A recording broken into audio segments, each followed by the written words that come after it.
Hello, everyone, and welcome to the brand new and first inaugural episode of the SWW show. Here on Dormant Media. That is Mike. I am AJ. And SWW will let you figure out what the S stands for, but the W's are for we watched. Well, and played, but like, we watched something catchier. Yeah. Watch sounds good. SWP doesn't sound as good as SWW. SWW sounds like a real news network. We just need to tack an N on the end, and then we'll be good. But, Mike, it's been a little while since you and I have been on a podcast together. That's true. It's been some time. We've talked back and forth about doing something for a little bit now. And so now we are. This is our first show. We'll work our way through the kinks and stuff like that we have, I'm sure, of the first couple episodes, and then... So no change the first episode? Is what you're telling me? I'll leave that up in the air. Okay, good. But, Mike, let's kick it off. What have you watched the past... We'll call it the past week, okay. Because if we go since the last time we were on a show, that's been a very long time. That's fair. So, I'm gonna start with the exact insane thing, which I did not realize was a 3.5-hour movie until I started watching it. I watched the extended cut of Watchmen the other night. Oh, yeah, dude. All of Zack Snyder's movies are like 3 hours long if you watch the extended. I thought Batman vs. Superman was the longest movie ever. No, a 3.5-hour version of Watchmen. Don't come here. So this is the first time I've seen it, for the record. Like, obviously I've read the book, but I've never seen Watchmen. Oh, and the first time you watched it was the extended edition? Yeah, it's all that Amazon had. Are you sure? On Prime that I'd have to pay for, yeah. Oh, on Prime. Okay, yeah. I was gonna say, I'm pretty sure you can get the... I think that's how I watched Watchmen the first time through, was on Amazon. So, I'm gonna get my thoughts in a second. I have a single gripe with the movie, which I literally started screaming when it happened. So, Zack Snyder did the masterpiece known as Batman vs. Superman, right? Some call it a masterpiece. So, you know the infamous Martha scene, right? Yeah. Oh, he's got that in every movie. In Watchmen, the kid who's reading the comic book and the news stops throwing her, he goes, "Son, I never caught your name." And the kid makes up some shitty name, and he goes, "That's my name, too!" That is his trope, right? Like, Abrams has the lens flares, Bay has the crazy-ass explosions, John Woo has the doves in the fight scenes. Zack Snyder's thing is just some random-ass scene where, oh, why did you say that name? That name was, my name, or my mom's name, or whatever. I saw that, and I literally was like, I can't process this right now. You saw that scene and were like, nope, turn that off. So actually though, so Watchmen, even though it's super long, I think I enjoyed it. It's very much a dense, confusing movie at points, but I think at the end of the day it was a thing I enjoyed because I really like obviously the characters I really enjoy just because the nature of who they are. But I do feel like stuff like in the extended version has like the animated film weaved into it. Yeah. Which, it's funny, because at the first 2 times I saw it, I was like, this is stupid, stop it. And then by the end, I actually cared about the animated film, because I thought it was really interesting. Well, and imagine watching, you say it's dense, imagine watching that movie minus, 45 minutes. Wow. Because that's what the theatrical cut is 240, I think. Mm-hmm. So, take 40 minutes off the runtime of the version you watched, and then that was the Watchmen that I saw for the first time. It's something, no wrong. It's the thing I do like, which is I know people give Zack Snyder shit for. I kind of like the dark superhero sometimes, and I think Watchmen is a good example of here's this dark, gritty, shit does not end well type story. Well, and that to me, that's why I thought he would be perfect for DC, because DC is the superheroes in DC are real people in the sense that, it's not all candy canes and rainbows. Mm-hmm. You know, there's stuff that they have to deal with. And then watching, you know, you can see in Watchmen, like, it's, the entire thing is, it's these people that are dealing with, you know, gritty-ass New York, or wherever they are. Right. And they've got to live there and deal with that. And it's, you know, it's not, oh, Iron Man's this, you know, quadrillionaire that can just do whatever he wants and nothing ever goes wrong, really. You know, it's definitely that they have to go into the underground. It's dark, it's gritty, it's tough. The one thing I will say that piqued my interest into Watchmen, because I never read the graphic novel, somebody posted the opening sequence in like a list of, you know, what are the best opening sequences in movies in the past like 20 years or something like that. And that one was posted, and so I watched it, and then I went on to watch the movie. And I want to hear your interpretation of the beginning. How did you like that? The beginning is the whole, like, it's the fight, right? Or, like, where he gets killed, where... No. The opening credits. So it's the part where it's Bob Dylan's Times Are A-Changin'. Oh, I actually really like that a lot. But I'm a corny. It's kind of like why I like the opening to Justice League a lot, too. Like, it's that same kind of thing, which is a Zack Snyder thing, don't get me wrong. But I do like that whole, like, here's this dark, gritty, but, like, it's kind of upbeat. It's the Fallout dark comedy, like, that whole, like, look, guys, it's great. Oh, shit, what are they showing us? Yeah, that's definitely, it's one of those opening sequences where you watch it and you go, okay. So it clearly puts into perspective kind of what is leading up to the movie. And I like little things like where it like shows like that's when they first show like explaining the alternate history of like here's Nixon's third term, and like anyone watching it'd be like what did they just say? Or what is it? Smiley, I forget his name. Comedian? Killing JFK. Comedian, yeah, killing JFK. Yeah, like little like that. I'm like, okay, this is really cool. Like how they kind of just weave in explaining the history while like still giving like a good intro thing. Yeah, I think there's a lot of movies that really don't do that opening sequence very well. Mm-hmm.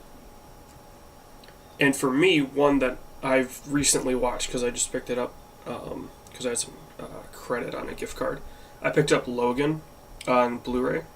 Which, are you about to badmouth Logan? No, I'm not. Okay. They've got the Logan Noir version that you can watch. And first off, that's a great way to watch that movie. It doesn't hold up in every spot the way that I thought it would. Mm-hmm. Because there's some stuff that's very clearly shot to be in color, so you can see kind of the difference in tones. Mm-hmm. That gets washed out in black and white. And basically all they did was they just put a black and white filter on it. Right. So it's not like they went in and adjusted contrast or anything like that. So the darks are extremely dark, and the brights are pretty bright. It's not true white, it's gray. But the opening to that, where it's the limo and the pull-off near El Paso, and it's, you know, his struggle of trying to get the claws out and then getting his ass kicked, but then he kind of gets up and gets going. That's a great opening sequence, because everybody knows Wolverine. Mm-hmm. But they don't know Logan. They don't know Old Man Logan. So it's what happens when Wolverine gets old, and that's what this movie's all about. And it shows you right at the beginning. Okay, he can't get the claws out all the way at first. He takes a couple hits, you know, and gets down, but then kind of the juices start flowing again, right? And then he just goes off. But I've been watching that. What else have I watched? I watched, I guess it's a little while ago now, but I've watched all of Brooklyn Nine-Nine. How is that? It's very funny. Because I feel like that's one of the shows people just swear by when they get into that show. Yeah, I watched it very quickly. I wouldn't say I binged it, because I watched like 6 or 7 episodes at a time, and then I would take like 2 days off or something like that, because I was busy. But yeah, it's funny, but it also, in the latter seasons, kind of starts to tackle some of these issues that we were seeing as the show was coming out, right? So they tackle bisexuality in a police force. Also, my computers went to sleep. My monitors did, at least. They tackle bisexuality. They tackle Terry Crews is obviously a big black man. They tackle racial profiling in the show. They tackle a lot of stuff like that. I mean, they have a gay captain. Like, it's tackling some of these things that we don't see on shows very often. Okay. But that happen in real life. And from everything that I've heard, rumors are that they are doing a Me Too episode for their new season. Is the new season the last? That show got moved to a different channel? I remember there being something. Yeah, it was on Fox. It's now on NBC. Okay. So they will be doing a Me Too episode, which, if they tackle it the way that they tackled everything else, could potentially be pretty heavy, but also have some, comic relief to it. But yeah, that's definitely a show that if you like kind of those workplace comedies, you'll like. I was never a fan of The Office, so I'm not claiming that if you like The Office, you're going to like Brooklyn Nine-Nine, because The Office was way too cringy for me. But for me, Andy Samberg is just hilarious, and I'll watch pretty much anything he does. Okay. Back to what I played for a second, though, which is something I don't know if you've touched, but we need to talk about for a second. I've still been playing Dead Cells. See, I know I can't play that game because I will get pissed off. Oh, it was very much I was in that point, and then I took a vacation for a week, and I had my Switch with, so all of us were just taking turns playing Dead Cells that entire week too. So watching, I think, my friends play and being right there, totally inherently taught all of us the game really well, because all of us just played it extremely differently. Yeah, games like that are tough, if I can wrap my head around what I'm supposed to do, but I can't physically do it, that just pisses me off. See, and I think that's something that's misguided. I don't think Dead Cells does that in the way people think it does. Because it's very much yes, you have to learn some enemy patterns, but it's not brutal in the sense you're thinking it. From the onset, you should get past the first level, which inherently gives you a sense, you just start progressing instantly, at least.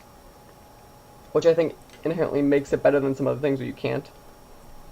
Yeah, I mean, it's, for me, it's not the learning patterns or stuff like that. I'm pretty good at that. It's okay, I've learned the pattern, now let me just, win the fight my way. Okay. Which 9 times out of 10 is just, I'm going to go in guns or swords blazing and, get my way through, because 99% of games are like that, right? Mm-hmm. They make you strong enough that they can just, you can just kind of plow straight through. I'm finally tackling Mass Effect. What do you mean finally? I bought the trilogy when it came out on PS3. I played 2 hours of each game. Okay. But never finished any of them. So where are you at? I'm 14 hours into 3. So you beat 1 and 2 at this point? I've beaten 1 and 2. Okay. And the only struggling point that I've had was the final form of the final fight of 1. That is not a, yeah. Especially because I'm playing as a sniper. Only because I heard in 2 and 3 they give you basically a save anywhere. You have an invisibility cloak that you can use, and then it draws the enemy's attention, so you can save during battles. Mm-hmm. I'm not a save scummer, but still, that's pretty nice. So I was trying to play 1 as a sniper, and it was tough, but there was never any part of it where my anger came from, not being able to figure it out. Okay. I never really got angry at the game until the final form of that last fight, where it was just, come on, like, my squad mates have the best guns that I've got, and we're doing nothing. Mm. What difficulty Like, are you on? You on the hardest, or? I was on normal, and then I dropped it down to easy for that last part. That was the only time I adjusted. The only thing I had trouble with one also was the I think it's Liara's mother, the which Oh, I read a guide and I figured out how to do that. because that fairly one's kind of easily. hard too. That one's pretty easy if you're a sniper because you can just hide in a corner and pick people off. See, I was more of an assault rifle, which made it a lot harder. Yeah, that game definitely felt like if you weren't equipped perfectly, you were screwed. I think by 2 they fixed it. Like I think Yeah, by then by- they understand balance and gameplay a lot more. Well, 2 and 3 are just shooters. Yeah, one's an RPG. Whereas, yeah, the first one is you have to have the right loadout, which I get. I do. But then just that, don't like because of I feel like I understand gameplay is part of the things, but like most people they want gameplay to supplement the story, but like it's the going from the scenes and the moments is what that people remember from that game a lot. well, and just the way that the thing that I mean by I understand it in one is, one was very much I can see like the D&D behind it. Oh right? yeah, Like, yeah, the it's pen and paper Bioware. strategy behind it. So you need like, you need the perfect loadout so you can get those high rolls Mhm. and those high numbers. And if you didn't have it, there's no way you were going to make it through that encounter Correct me if I'm without wrong. Is without dropping down pre easy. Dragon Age? I have no idea. Because I think it might. I think it goes Mass Effect than Dragon Age, if I remember right, which would explain a lot of the D&D still there. I have no idea, but you can definitely like playing D&D for what was it like a year, Mm-hmm. right? I could see kind of the cogs turning behind the scenes of okay, this is just dice rolls,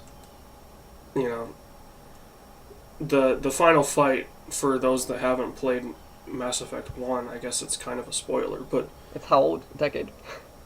oh, it's more than a decade old. Right. The final fight is Saren taken over by Sovereign the Reaper. And he's just got a pattern. Mm-hmm. And so all you have to do is hit him during that pattern. But the problem is, if you're a sniper, you can only equip medium armor. So if you take 2 hits from his blast, your armor's down, and you're pretty well injured. Mm-hmm. So it was definitely very tough on that end. But then I dropped it down to easy, and I was like, pop, pop, pop, pop, pop, done. Like, to me, easy on 1 was too easy. Or maybe it's just because I was so, like, bullheaded and I knew his pattern. So I dropped it down to easy, and then I could just cruise right through it. 2 was... I felt like I flew through 2. Mm. It helped because I knew about the resources and all that. And I was like, I really don't want to deal with this. Pull up Cheat Engine, find the table, find the fields for the things, and then just gave myself everything. Because I didn't want to spend 60 hours just mining planets because it was boring as hell. Mm. And so far in 3, I'm liking it. Also, I feel like they expedited everything in 3. Like, in 2, I was trying to get a romance going, Ooh. and I just couldn't. Like, I was reading the guide on how to do it, and it just never, followed through. Whereas in 3, I was like, okay, do this, then this, and I did it, and all of a sudden it's like, oh, hey, you got the achievement for getting a romance. What the hell? Mm-hmm. Like, that was a lot easier than I thought it would be. I understand. There's a lot of stuff evolved over time too. Yeah. I think we should transition into the news section, which News. I was thinking would be the longest section of the show, but apparently not so far. We'll see. Are you implying we just ramble on? I don't know where you get that from.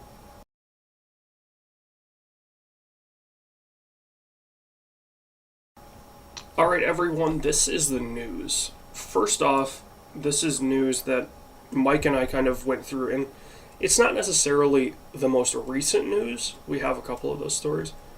But it's news that we looked at and are like, okay, these kind of got shuffled off into the background. Let's kind of look at that in our vision. And first off, our first news story is one that Mike put on here. I wasn't going to talk about it, but he brought it up.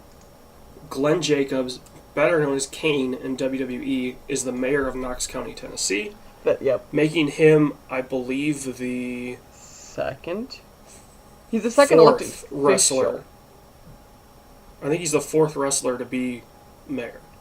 Okay, because was Jesse Ventura ever mayor or just a governor? He was mayor and governor. Okay, so maybe I think he was the second mayor then, and Ventura was the first one.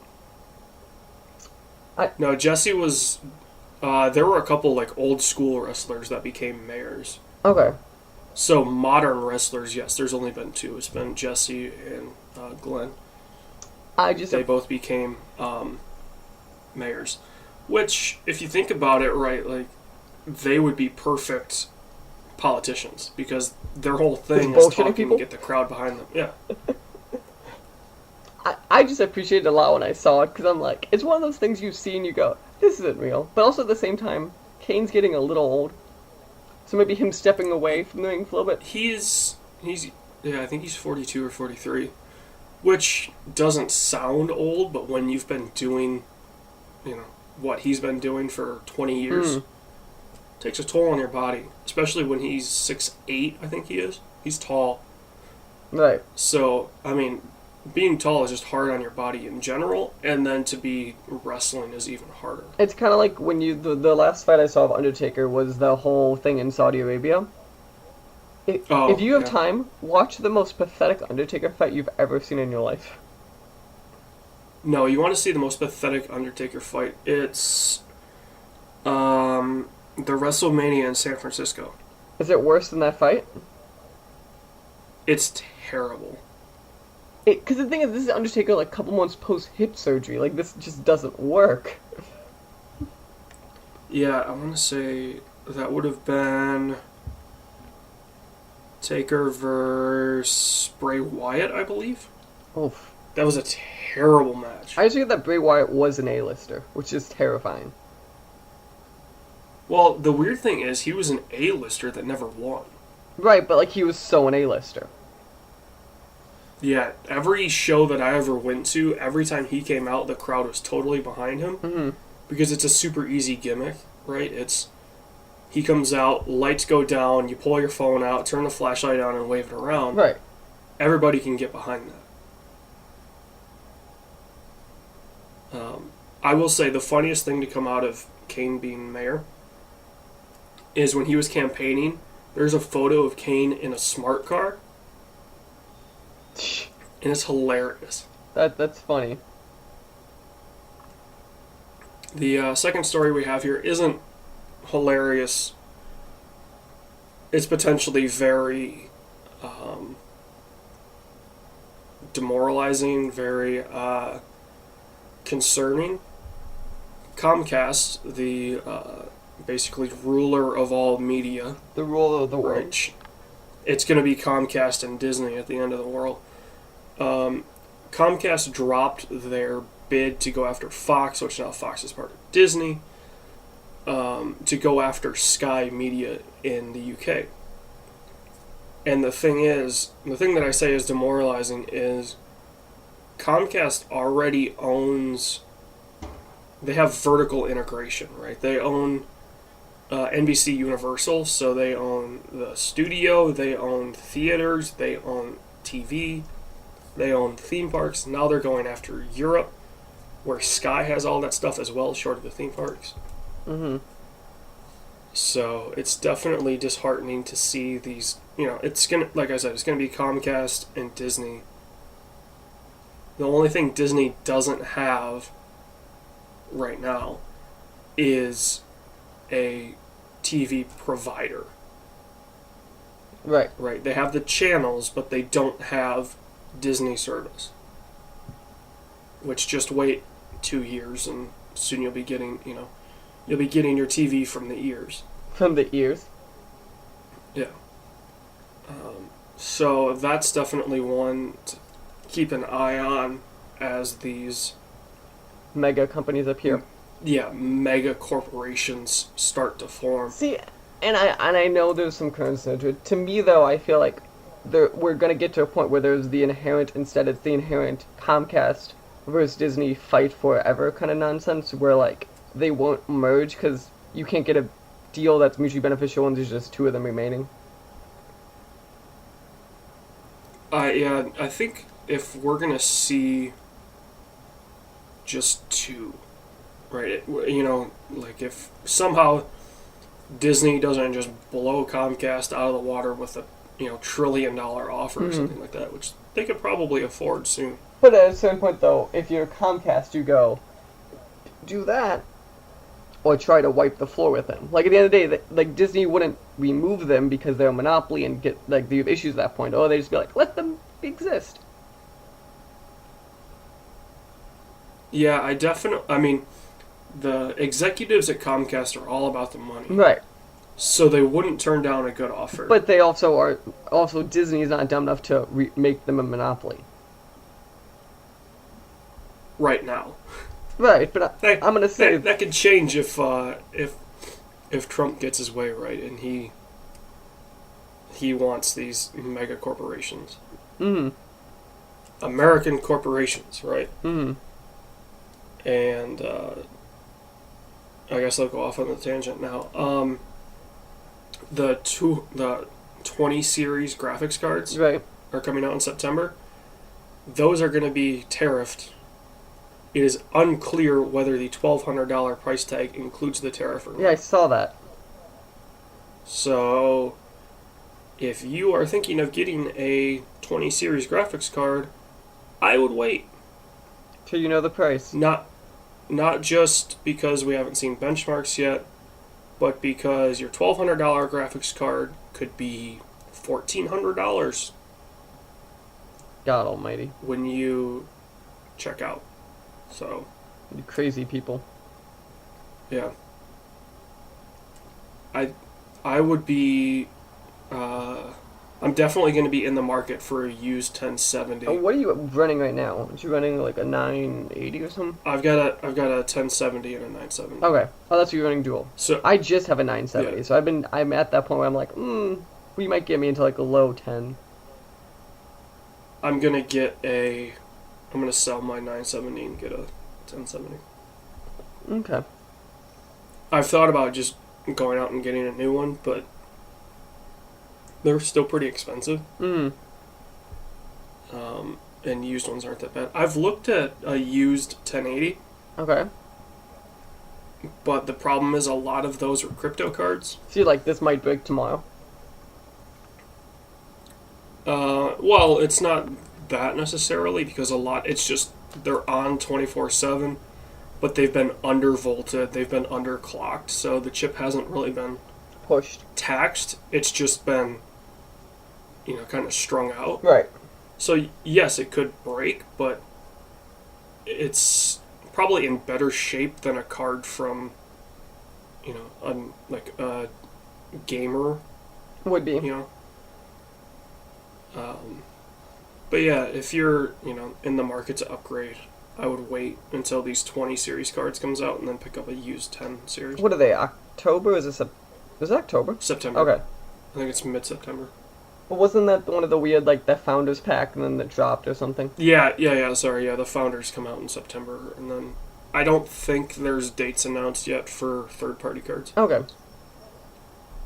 Which don't get a Founders card unless you, you need that venting out the back. If you have a lot of space in your case, you can just get a third party because they're going to have better fans, more fans, and they're going to vent a little bit better. Okay. Whereas if you have a case that there's no real room in there, so if you're running a small case, But you can run a full-size card, get a founder's card, or a blower card, they're called. Because then they vent out the back instead of kind of just ambient. And what's that? Just better so you, like, it's not as hot then, it's better in the long run? Well, the blower cards, they vent out the back. Basically what that means is the heat, the fan on them is just pulling air from inside the case and then pushing it out the back. Mm-hmm. So the hot air goes out the back. A third-party card usually isn't like that. If it's got 3 fans, 2 are bringing air in, 1's putting it out. Mm-hmm. So it vents into the case, but then that air goes to, your back fan by your CPU that then pushes it out. So that way you can get more air out, but it's going to run a little bit hotter. Mm-hmm. Marginally hotter than a founder's card in the same case. Okay. You can run into issues where if you have a small enough case, your card's just going to run hot because there's other stuff next to it. That makes sense. And the only way to fix that is liquid cooling stuff, and then that's very expensive. Yeah, yes it is. But we'll talk about that another day. Oh no. Our next story is one that you and I wouldn't say would take offense to, but it's starting to show our age, even though we're in our early to mid-20s. Oh no, is this what I think it is? Foo Fighters are now considered classic rock. Which, okay, you took offense to this, but at the same time I go, they did kind of form in the late 90s. I think the reason I took offense to it was, to me, classic rock is late 60s to mid 70s. I give it to mid 80s just because you start getting some of those that still bleed into it. Yeah. Because okay. The only reason I stop it in the mid 70s is then that's when you start getting the hair bands forming. But hair to me is still classic, because to me classic truly ends when you hit grunge. If we're being honest. Because hair... Because you see hair's roots in the 70s. Yeah.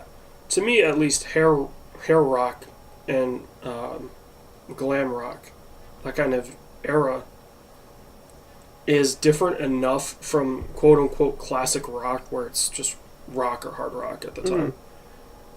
And it's much more, I was going to say flowy.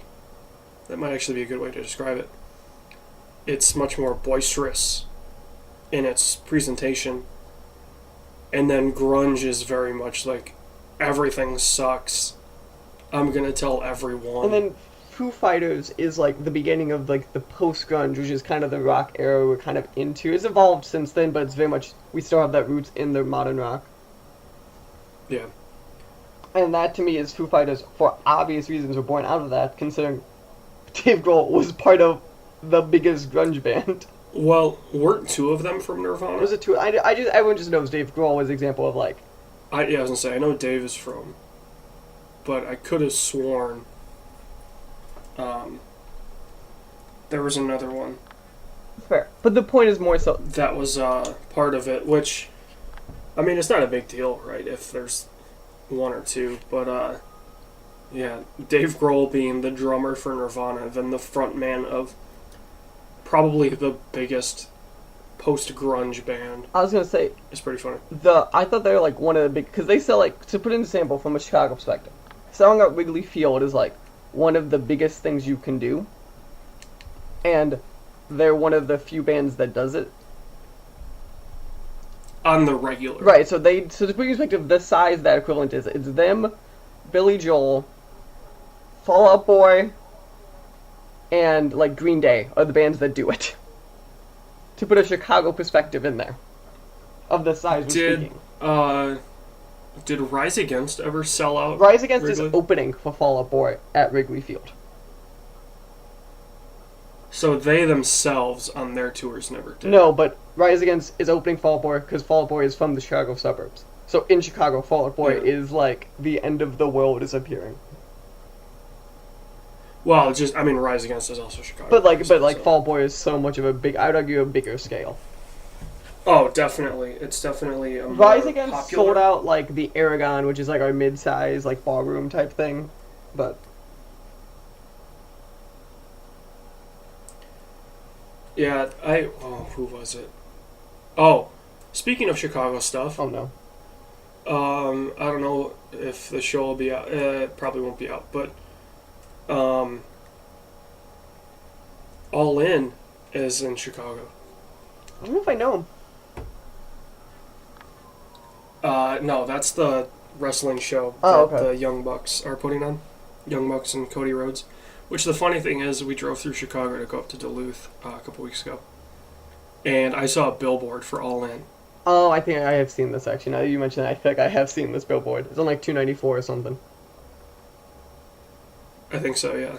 They're all put up by Pro 1 Hour Tees, I think it's which is also Pro in Wrestling Tees. October. Monday Night Raw comes to Chicago. September 1st is All In, and then, yeah, I think Raw's in Chicago. Because me and my friend have been talking about October maybe going just because they had a house show we almost went to a couple months ago, but like it's a house show, so no one really gives the same level of fuck. Wasn't that the NXT No, show? no, they had an actual like Raw was coming like house the show, but WWE. like no one gives a fuck about a house show. No. The NXT house shows are supposed to be But the really NXT good. house shows are different because like the Raw house shows, a title changes once in a while, but not really. Like nothing Yeah, it ever kinda important. depends on the You're not title. going to say something important at a house show No, you'll see good matches. because but they just nothing- test teams. Like that was where Yeah. Seth Rollins and Finn Balor first were teamed up together as a test. Like that's examples of like they do tests there, but like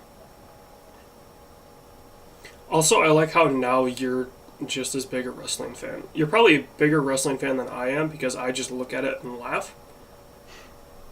Even though I will enjoy it from time to time, like you're getting up there with, kind of what I know. the, But it was a year of watching wrestling in the apartment every week. that can break you It down could break you down. for sure. Because wrestling to me is like, it's insane, but if you're in the moment, you accept the insanity. Oh yeah, wrestling is. It's watching the worst soap opera you've ever seen. But it's way more entertaining. But it's way more entertaining because it's a bunch of 6-foot dudes that are jacked as hell, Who throwing each other. And then my favorite is when you get the girls who like some of them like go into like the sassy girl stereotype as hard as you fucking can. Yeah. Speaking of which, there's interesting feud going on right now. We're not going to get into it now. Dave Meltzer, who's been kind of the guru of wrestling for the past 30 years, he's behind Wrestling Observer, and that his match ratings are kind of the de facto, like, people look at his ratings to figure out how good something was. During one of his shows, he went off on, I believe it was Peyton Royce, and it's definitely an interesting sequence to go read and listen to. Mm-hmm. But it's weird because it's Dave talking about Peyton Royce got breast enhancement surgery, which now almost every female on the WWE roster gets, Right. because Vince likes him big. And his kind of distaste for it, which, to be fair, I'm, distasteful about that as well. I think it's stupid that they do it. But then her response of, why are you trying to tear people down? And that gets pretty interesting. And then it's kind of seeing the support from wrestlers and the backlash towards Dave. Right. If you can go find that saga, I think it's interesting to read. Interesting. But we're going to go right into our next story. This is actually our only fairly recent story. The Cyberpunk 2077 reveal trailer dropped before we recorded this. A couple days before we So I recorded have this. not seen this. Well, you have. Yeah, I finished watching it this morning. The morning that we're recording this. It's I'll tell you this. It looks amazing. Mm-hmm. And should it stick to what it looks like? I think this and Last of Us Part 2 are going to be in the running for the best looking games of the generation. Interesting. I think the only thing that could unseat it is maybe that Ghost of Tsushima, but there's no evidence suggesting that that's going to be a PS4 game. This Cyberpunk game, though, looks amazing. There's a 4K trailer out. It's 48 minutes long. They play through a mission. So yeah, what questions do you have about it? I'll try to answer them the best I Wait, can. did you just say you don't think what's a PS4 game? Ghost of Tsushima. Okay, Ghost of Tsushima. I thought you said Last of Us. I'm like, I feel like that is totally a PS4 game.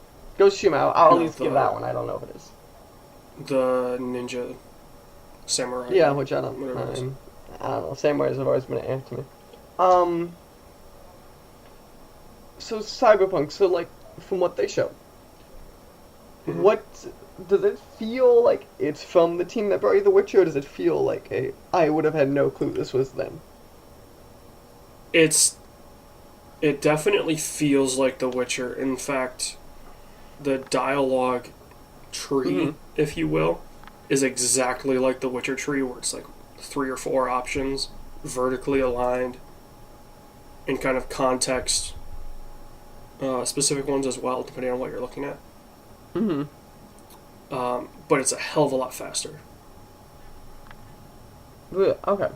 which makes sense because it's a shooter, right? It's not this plodding, kind of warrior with a sword fighting demons or ghouls or whatever the hell they were. It's very much. It feels like it's very much okay. Get into cover. Left trigger to aim, right trigger to shoot, Okay. or whatever controller you're going to use. If you're on PC, who knows what it's going to be? We don't Right click to aim, identify left with you click to people. shoot. It's fine. Says the person with a fairly decent PC. That's fair. But I use it for a lot of stuff too. What was I gonna say? So then, do they show combat in it too, or just like talking? They show a lot of combat. So combat, is it like an action game? Is it more actiony, more stealthy? It feels like, I guess the best equivalent I have is Mass Effect right now. So it feels like Mass Effect 3. Okay. In the sense that you're going to want to get into cover and take your shots at the right time. But it's also very fast, so if you just want to keep running and just gunning these people down, you can do that. Mm-hmm. And there are mechanics where flanking people will do more damage. They showed some late game guns where you can ricochet bullets to hit people.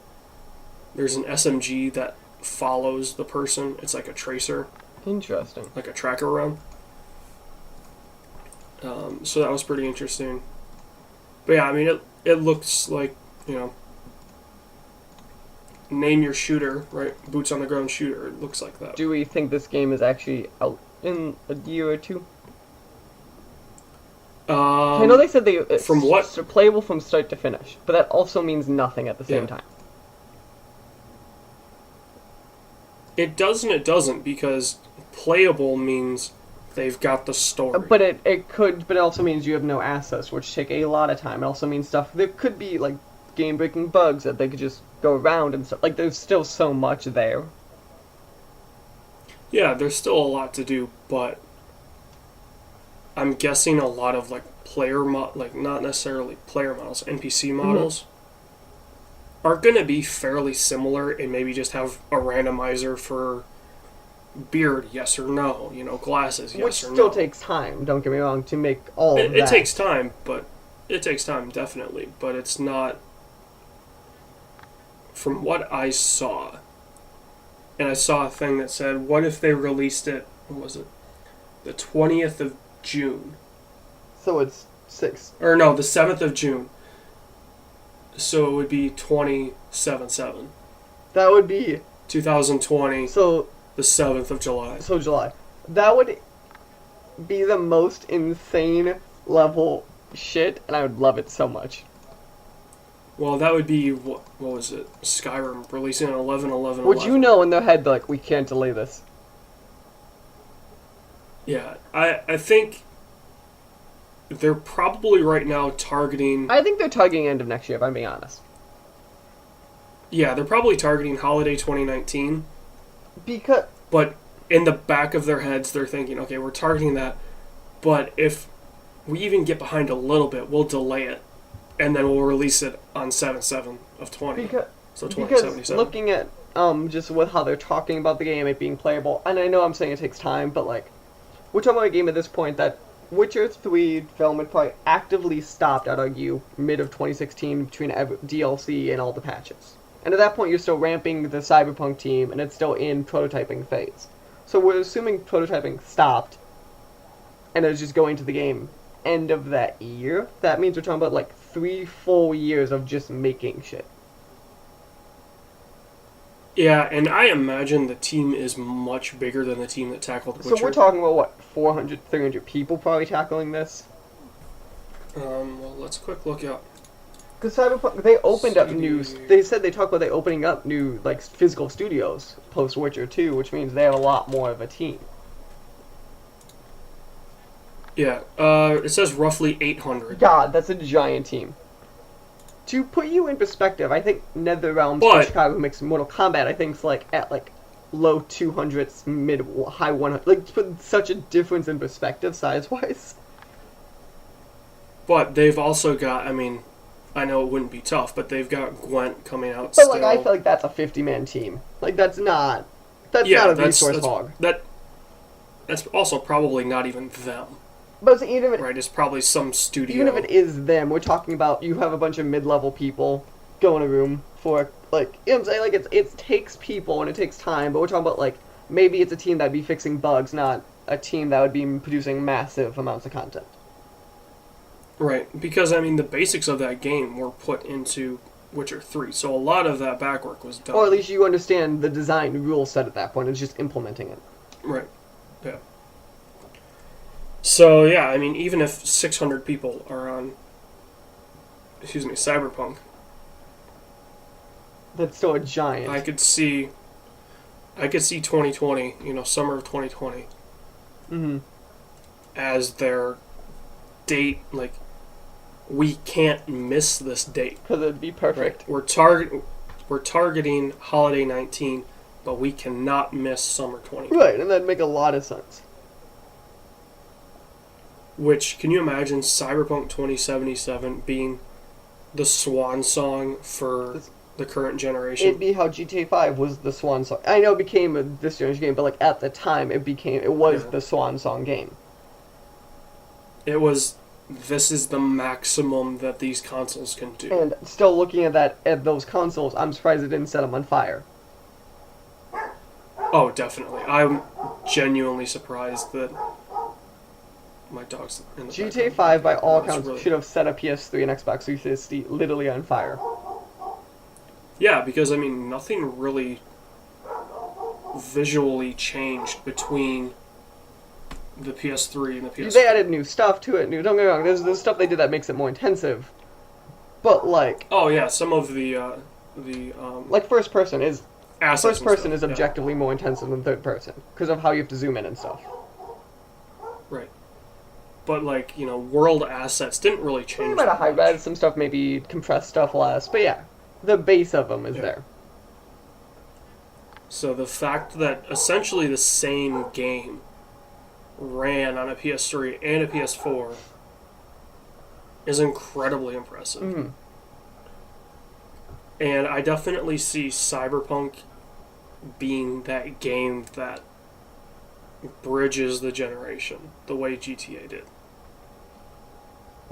The way that I'm guessing maybe GTA 6 does. Which is funny because everyone really accounts for is The Witcher is one of the first true next-gen games. Well, when Witcher was first announced, it just said next generation consoles. Right, but like it's funny because Witcher 3 is like the time where I feel like people go, no, we're in this generation now. Like I know you had Dragon Age before, but like Witcher 3 I think is so much more impressive. The thing to me about Witcher was, if you weren't constantly playing that game, this has nothing to do with its performance. If you weren't constantly playing that game, you fell off of it so quick.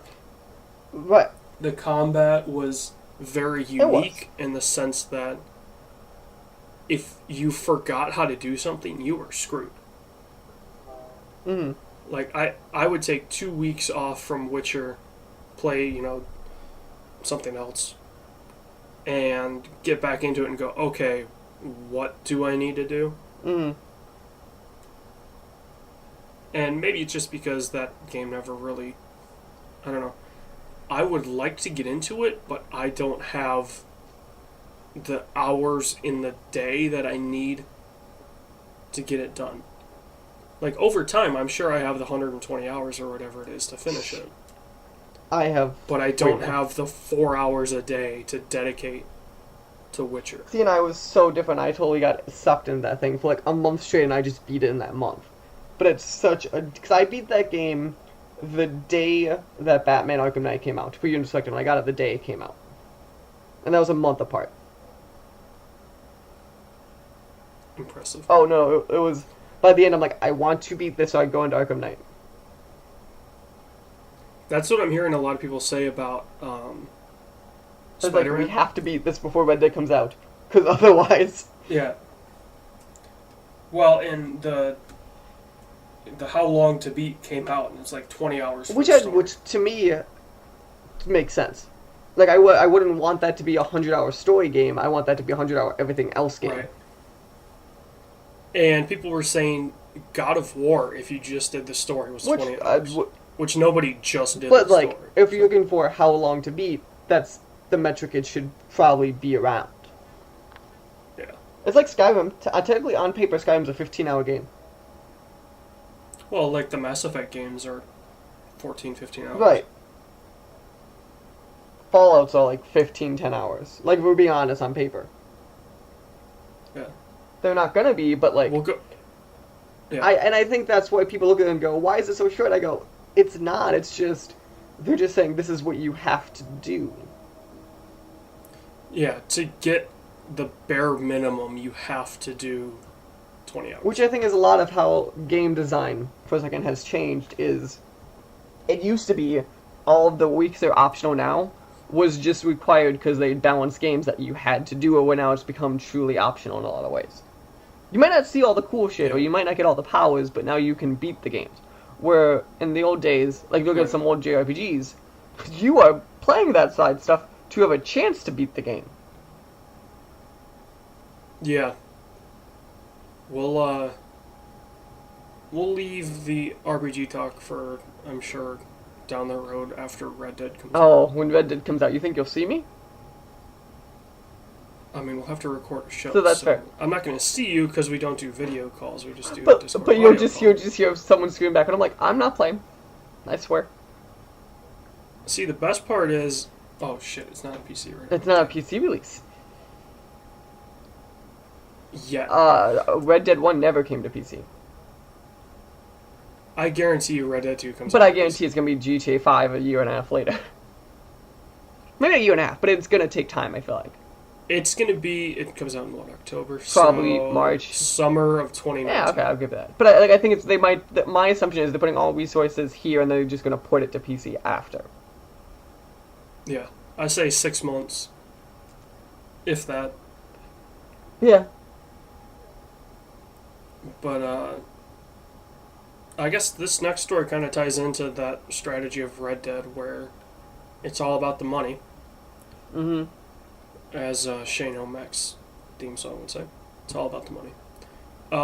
For the first time ever, which to me was very surprising, the Xbox division made $10 billion. So what you're telling me is Game Pass works?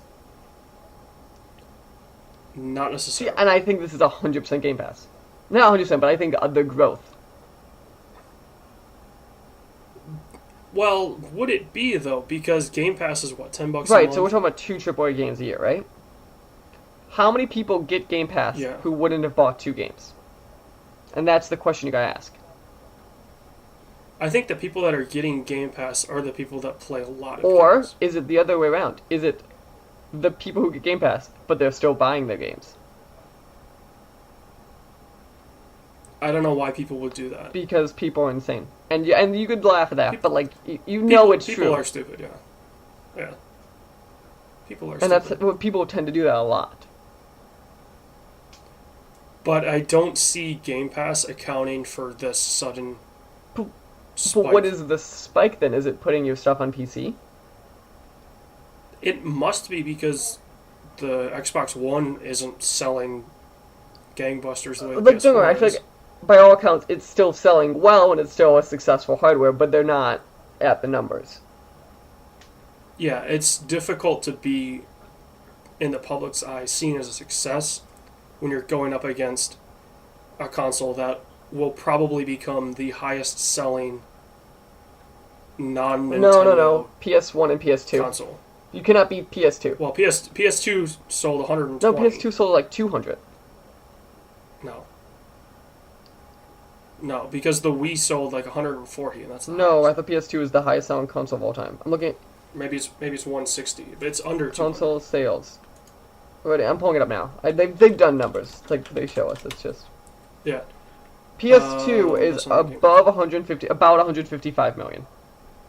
Yeah. PlayStation 1 is And- 102, Wii is 101. So Wii is number 3. So the PS3 sold roughly 84, so PS4 is going to overtake PS3. Because any day PS3, now. because Probably already PS3 has. and 360 are within a margin of error of each other. Yeah. Oh yeah, PS4 is gonna outsell the PS3, outsell the PS4. I don't know, outselling the Wii is gonna be a challenge point. The way I see it happening is the Pro bundle this Black Friday. But you have to account for though is every year they are at the point now where they reached peak projections, so they have to lower them a bit. So the question becomes is will you end production before or after you hit the Wii point? And that's I think the question comes down to. If you pass the Wii, you could pass the PS1, but that's it. You can't pass the Game Boy, you can't pass the DS. Yeah. The PS4 will be easily 100. I think million PS4 has all a total. shot at being the number 2 best-selling console ever, but I don't think it's a guarantee. It will end in that top 5, but I don't think it's a guarantee. If it can pass the Wii, it will become number 2 because it could pass the original PlayStation at that point. But that's it. Yeah, because that's less than 1 million units between the Wii and the PlayStation, and the PS4 is going to sell. PS4 is outselling 360 and PS3 without a doubt. Oh, I'm sure it already has, because when was this last? They updated? did numbers July, like July's. the end of July. So give it a couple months, you'll sell another 1 million units. They say by March 2019 to 96 million. Mhm. So that would put it 5 million short of the Wii.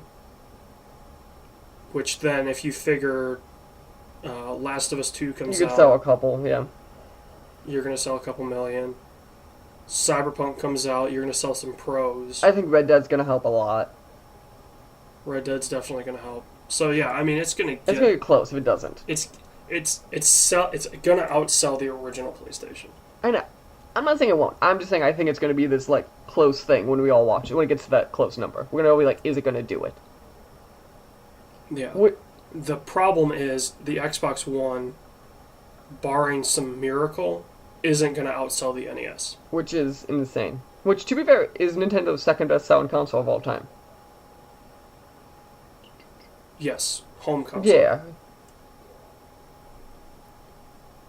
Because this is interesting because I think when I saw the chart, they had grouped the Nintendo did a chart of like best selling, their best. Of course, they stuff. put the Game Boy up there. I want to say that they included the 3DS with the DS, Which is funny because I feel like tentatively a lot of times they separate those two because they are separate machines. oh, they Like definitely 2DS are, is but a just the 3DS when it idea comes to that sales, they and I did understand why it is. But 3DS is not a DS. that. Right. It's like the new 3DS is under the 3DS family, for obvious reasons. Yeah, so I definitely think that we're going to see that. And so, like I said, the Xbox One being seen as a success in the public's eye is going to be tough. Even if to Microsoft it is. Oh, I'm sure it already is. Yeah. I still... To them, they've made their money back. If it wasn't, they wouldn't have bought the 5 studios. Because it's not even like a... From a financial point of view, it makes sense to buy and make those studios. It was to get Microsoft to sign off on it. I'm wondering, though, if the 5 studios that they purchased were kind of like... Because a lot of the talk in the gaming community was, why doesn't Xbox have these first-party games the way Sony does? Granted, Sony has a gajillion studios underneath them. But they've been shrinking over the years, which people forget about at the same time. Right. But they still have a ton of studios that can pump out these games way more than Xbox has. Xbox just makes a ton of deals with partners. Turn 10, I can always figure out, was not a Microsoft-owned studio. It was a good example. Right, and Playground wasn't until recently. So it's definitely... I think that was like, hey guys, look, we're trying to fix the game problem that you think we have. Which, to be fair, at times it seemed like they had a game problem because it was like, oh, Sony this, Sony this, Sony this. You know, it seemed like for every 3 Sony games there was one But also, Xbox it's interesting, too, because the 3 Sony games individually each made more of a splash than the one Xbox game at the same time. Yeah. Because early this year was what? God of War, Detroit, Detroit, and then they had one other one. Right, and the point is, even if Detroit didn't make a giant splash, it still made something. At the same time... Yeah, I think a lot of people played it because it was that And also, at the same time, what Microsoft had, nothing that I could think of extreme note. Yeah, I don't think any Xbox game, Xbox exclusive came out. Right, and that's a good example of... even so, minus the God of War... Oh, no, it was Sea of Thieves. Sea of Thieves came Compare that to God of War. Compare it to Detroit. I bet you Detroit made a bigger splash than Sea of Thieves. Oh, definitely, because I think the problem with Sea of Thieves was it had the Destiny issue of it's like, okay, the demo showed us, the beta showed us basically the entire game. And it's just repeating that. Yeah. The thing with Destiny was it at least had, you could upgrade to different guns. It had an RPG loop which at least gave it the time it needed to fix itself. Yeah. Whereas Sea of Thieves, really the only incentive was clothes, and I think there were some different weapons. But it was never, from what I saw, it was never a huge upgrade. Which is a huge bummer. It was very much a skin, more than an upgrade. Yeah. Speaking of huge bummers, this next story is probably the biggest one we're going to tackle for a while. Just because it kind of hits home for both of us, being in film and game design. We really need to talk about the situation that happened with James Gunn. Oh, Lord. This doesn't have to be as hard, I think, as you and I thought it was going to be. It's this convoluted, complicated piece of fucking shit. The thing that I don't get, okay, this is just my thinking, right? James Gunn said the comments that he said years ago when he was younger and didn't have the following. What Disney apparently didn't do was look back on what he had said. Which I think they totally did. Generally, I think back end they did, it's just no one made us think about it, so they didn't care. Right, it wasn't a big deal at the time. You then, within 24 hours, after these comments were raised by some... We call him piece of shit. Yeah, the guy was... I don't even know how to describe him. It was Mike right? Cernovich, right? I think so. He was some activist, right? That you look back in his career, and he's definitely said a lot worse than James Gunn has. you, within 24 hours of this being raised, fire the man, saying that you had reviewed the situation and come up to a conclusion. I call bullshit one because there's no way in hell that got done. It was 16 hours. I'm not saying I don't call bullshit. I'm saying we don't know how many people are on. Like, I wish they released more of, like, we had 50 people look at this. You know what I'm saying? Like, if they released more of those kind of things, maybe they did. And I'm not saying they did or didn't. I'm saying there's at least, depending how big Disney put up a team on this, it's possible. Yeah. But, so you fire the man within 16 hours of something that he had said years ago came up. But you were actively working with Johnny Depp and some other people that, Sarah Silverman, who aren't exactly the best people in the world. And you're having Sarah Silverman promote Wreck-It Ralph 2, and she's been very, I would say, open about kind of the stuff that has gone on. Right? It's just been, and she hasn't been as big a deal as James Gunn. Apparently. I don't know why. But why aren't you, at least, if you're going to work with the person and you're firing somebody for basically the same thing that they're doing, don't have them be public around the project that they're working on. Also, it's funny because the rumors totally before this is that James Gunn was going to take over the Marvel Cinematic Universe. Oh, can you should've. imagine fucking having a billions of dollar franchise about to be handed to you when this happens? I'm wondering if maybe there was some resentment in Disney from some of the old guard of like, we're really going to hand Marvel over to this guy. And then this comes up and they're like, perfect. We got our out. Maybe that's how the decision got made in 16 hours. Which could be fair. Again, you could have an emergency board meeting in 16 hours, realistically, if it's something of that level.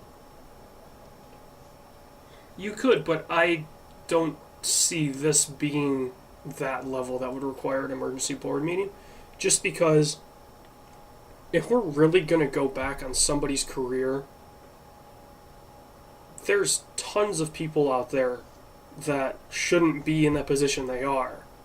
If we're going back on people's career. But no one made us think about it, and that's the catch is Disney's a company that doesn't care and still someone else cares when it comes to stuff like this.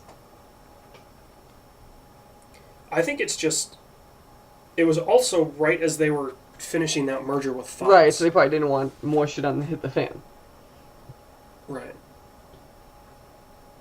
So, it's definitely a situation that we all need to be careful about. Remove sexist tweets. Got it. I understand. Yeah. I mean, I think the smart thing to do, right, if you're in a position like that, is to just go back. There's services out there that will delete tweets that are older than however long. Just use that service, delete tweets that are more than 2 months old. Right. So then you're starting off with the clean slate. Or hell, just start an entire new Twitter, then delete your old one. And then you're clear. But, I mean, he probably didn't really think about it because that was in the past, and it was when he was younger. And to him, it wasn't a big deal anymore because he had moved on. Yeah. But I think it's the problem that we have. The man in charge of our country is on, not necessarily record, but on a recording, saying to grab a woman by the pussy to bring her in and make her like you. So I definitely see the situation as people are just going to go after everything they can. And, it's at the point where if we're going to take these accusations seriously, in fact, there's recent ones with Anthony Bourdain's girlfriend, where that whole situation, which we're not going to get into that's something for people to read on their own time. It's disgusting. situations like that need to be the prominent ones. The Harvey Weinsteins of the world. Louis C.K. I think was nowhere He was the near most Weinstein. mild, and he got one of the biggest hits in his career of the stories.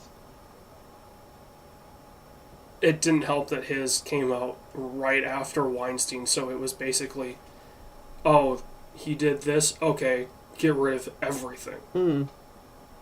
Because people were still, very emotional about the Harvey Weinstein thing. And then Chris Hardwick's thing. Which he returned, though.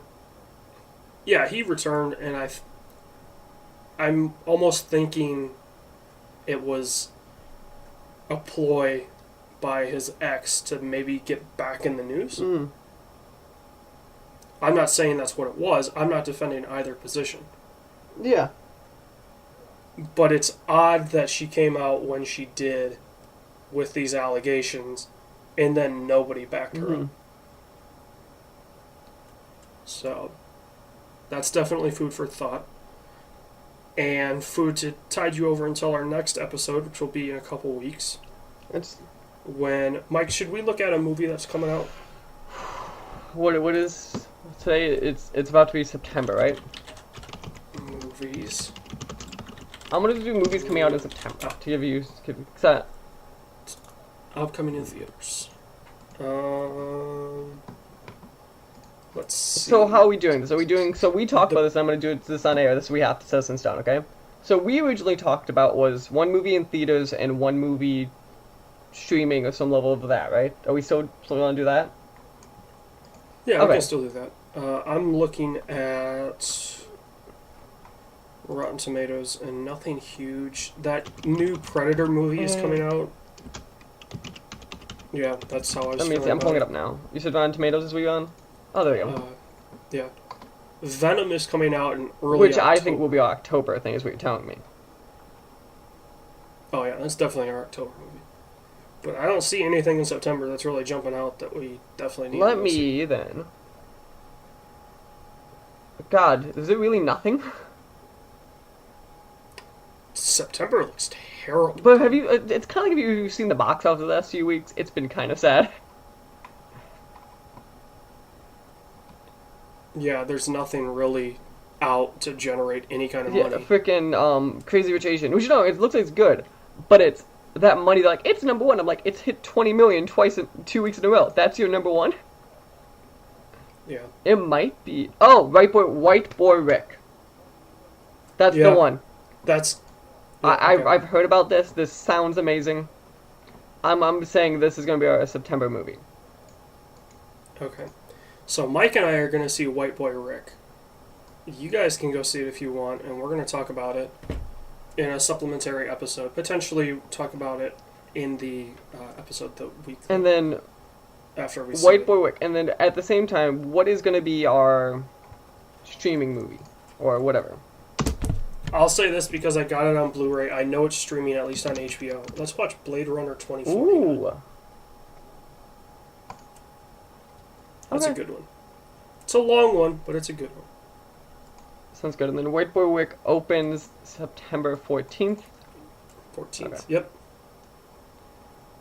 So Blade Runner 2049 and White Boy Rick. White Boy. So I'd plan a new episode then probably being like that week after kind of thing. Nonsense. Yep. Yeah, so our White Boy Rick episode will probably be, what would that be? The week of the 14th, 15th. Nice. Like I think it's the 18th would be that Monday. Okay, we'll plan around then. So Or the 17th is the Monday. yeah, so somewhere in that week, we'll get you closer to. Follow us on social media, I guess, to keep track. AJ, where are you on social media?